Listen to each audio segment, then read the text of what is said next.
Good morning students. मैं cube root chapter आप लोगों को पढ़ा रहा था लास्ट टर्न पे।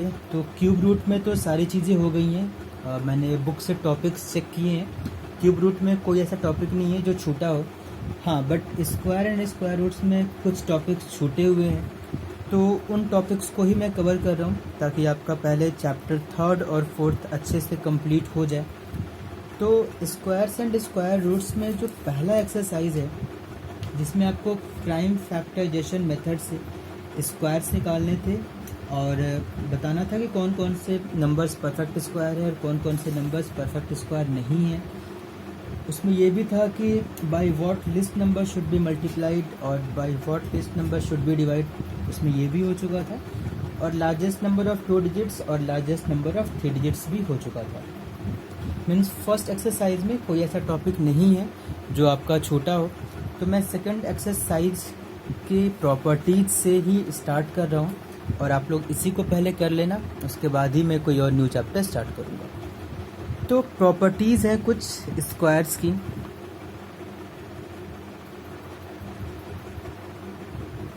Properties of perfect squares means जो नंबर्स परफेक्ट स्क्वायर होते हैं उनकी कुछ प्रॉपर्टीज़ है। मैं आपको वन बाय वन सारी प्रॉपर्टीज़ बता रहा हूँ। फर्स्ट प्रॉपर्टी क्या है? अ नंबर एंडिंग इन 2, 3, 7 और 8 is never a perfect square. ये सारी प्रॉपर्टीज़ बुक में दी गई हैं। RS अग्रवाल की बुक में पेज नंबर 43 पर है। मैं प्रॉपर्टीज़ आपको बता रहा हूँ और उसको एग्जाम्पल्स के हेल्प से डिस्कस करते हैं।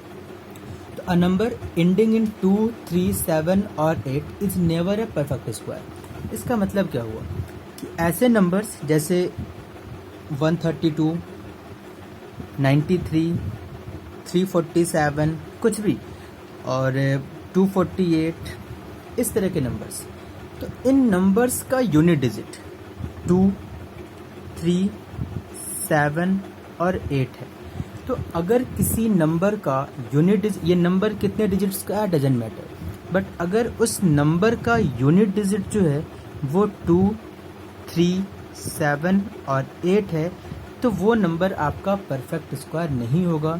मीन्स 132, 93, 347 और 248 is not a perfect square. तो इस पे क्वेश्चंस कैसे आते हैं कि इसी तरह के नंबर्स दिए गए होंगे और आपसे पूछा जाएगा कि ये परफेक्ट स्क्वायर है या नहीं है। तो आपको बस यूनिट डिजिट देखना है। अगर यूनिट डिजिट इन चारों में से कोई भी डिजिट है तो आप सीधे लिखोगे कि this number is not a perfect square.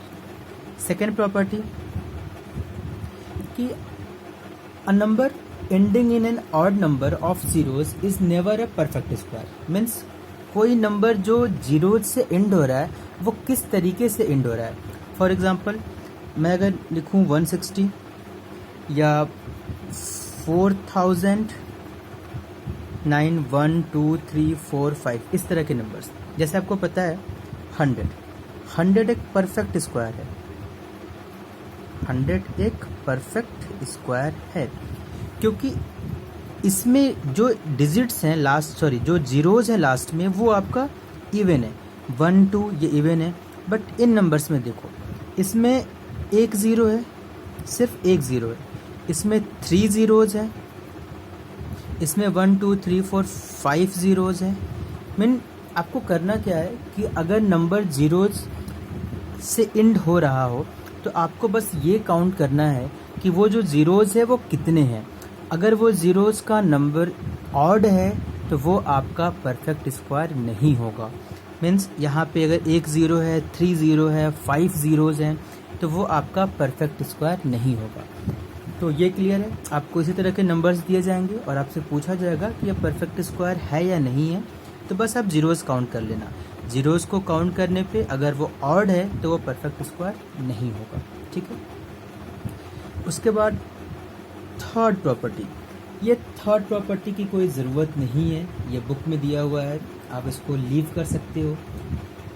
ठीक है। जो नेक्स्ट प्रॉपर्टी है, अगर आपके बुक के अकॉर्डिंग चलें तो आप बुक में थर्ड और फोर्थ प्रॉपर्टी लीव कर सकते हो, इसकी कोई ज़रूरत नहीं है। आप चाहो तो इसको बुक से पढ़ लेना। जो इम्पॉर्टेंट प्रॉपर्टीज़ है मैं केवल वहीं डिस्कस कर रहा हूँ। Third property the square of an even number is always even. किसी भी इवन नंबर का स्क्वायर हमेशा एक इवन नंबर होगा। चेक भी कर सकते हो, लाइक 4 एक इवन नंबर है, स्क्वायर करोगे 16, ये इवन होगा। 8 एक इवन नंबर है, इसका स्क्वायर करोगे तो 64, मीन्स 4 इवन है तो 16 भी इवन होगा। 8 इवन है तो 64 भी क्या होगा, इवन होगा। सेम प्रॉपर्टी ऑड पे भी लगती है, तो उसको चाहो तो नेक्स्ट प्रॉपर्टी का नाम दे सकते हो। तो इवन ऐसे समझ लो कि किसी भी इवन नंबर का जो स्क्वायर होगा वो भी इवन होगा, और ऑड नंबर का जब आप स्क्वायर करोगे तो वो ऑड होगा। फॉर एग्जांपल 5 का स्क्वायर 25, 7 का स्क्वायर 49, 5 ऑड है तो 25 भी ऑड होगा, 7 ऑड है तो 49 भी ऑड होगा। ठीक है, तो यही सारी कुछ प्रॉपर्टीज़ हैं। उसके अलावा बुक के according property number 3, 4, property number 7 छोड़ दीजिएगा। उसके बाद कुछ इस तरह की प्रॉपर्टीज़ हैं, बट वो कोई प्रॉपर्टी नहीं है, मैं उसको एक फॉर्मूले की तरह लेके चल रहा हूँ कि अगर कभी आपसे पूछा जाए, ये फॉर्मूला आप याद रखना,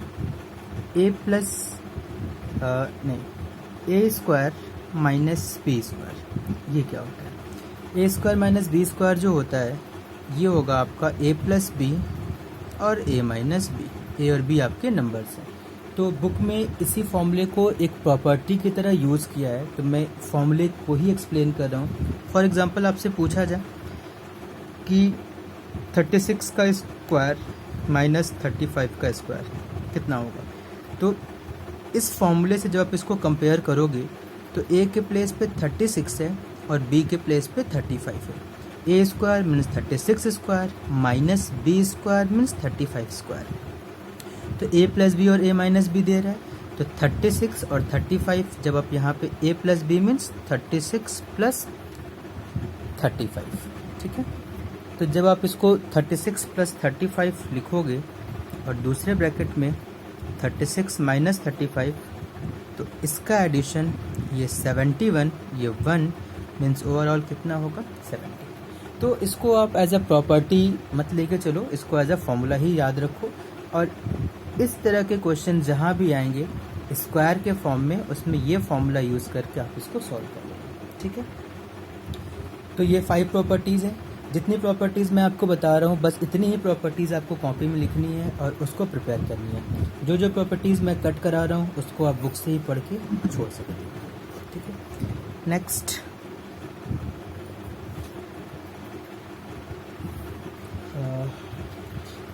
हाँ, बुक में property number 9, sum of first n odd natural numbers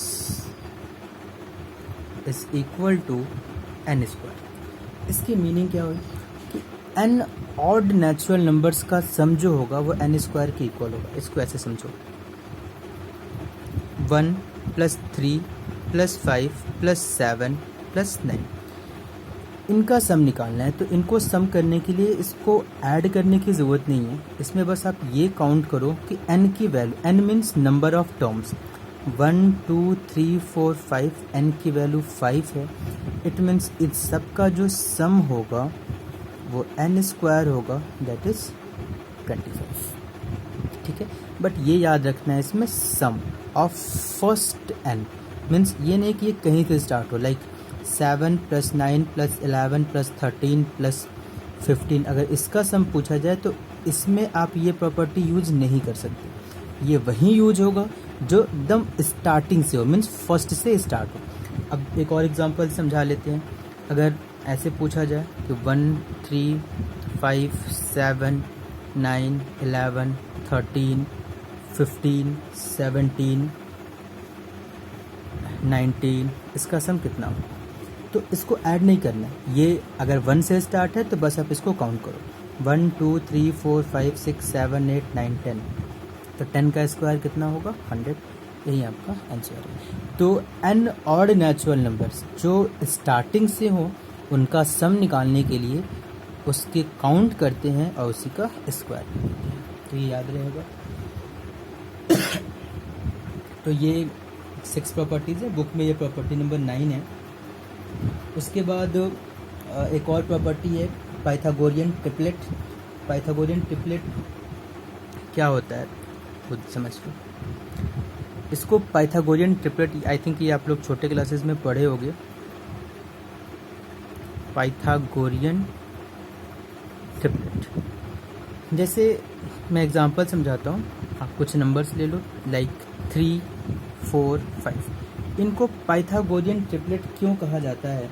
क्योंकि इन तीनों में जो सबसे बड़ा वाला नंबर है, जैसे 5, तो 5 का जो स्क्वायर है वो बाकी दोनों नंबर्स के स्क्वायर के सम के इक्वल होगा।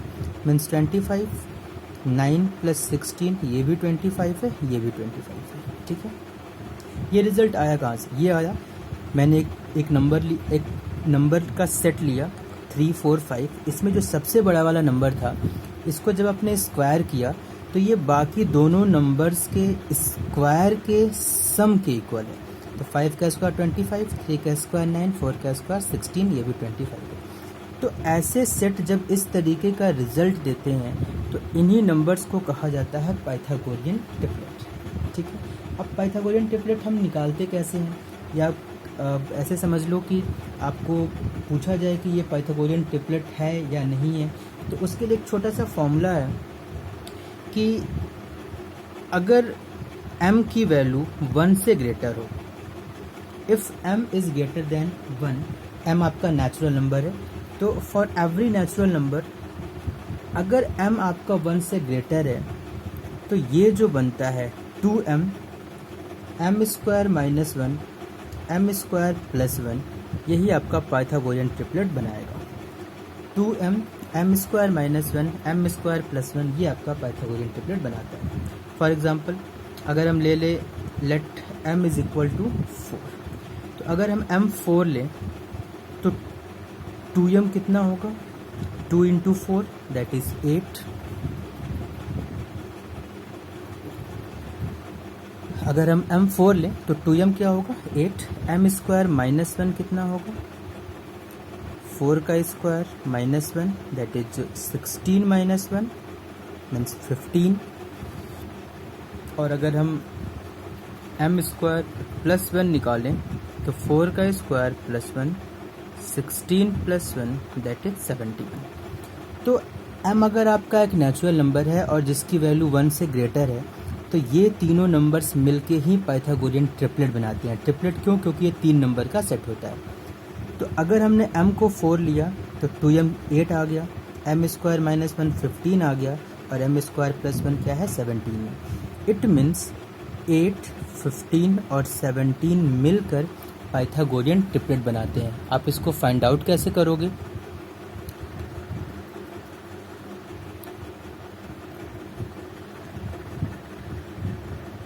देखिए, मैंने कहा था कि पाइथागोरियन ट्रिपलेट है कि नहीं, ये फाइंड आउट करने के लिए या चेक करने के लिए जो सबसे बड़ा नंबर है मीन्स 17 का स्क्वायर बाकी दोनों के स्क्वायर के सम के इक्वल होना चाहिए। तो ये 289, ये 64 और ये 225, दोनों का सम 289, ये भी 289 means your Pythagorean triplet is correct. ठीक है, तो ये क्लियर हो गया होगा। ये सारी प्रॉपर्टीज़ मैंने डिस्कस कर ली। ये बुक में जितनी प्रॉपर्टीज़ थी, इन्हीं प्रॉपर्टीज़ पर बेस्ड मैं आपको एक्सरसाइज दूंगा। आप उस एक्सरसाइज को सॉल्व करना और उसमें जो प्रॉब्लम होगी वो आप हमसे डिस्कस कर लीजिएगा। Thank you.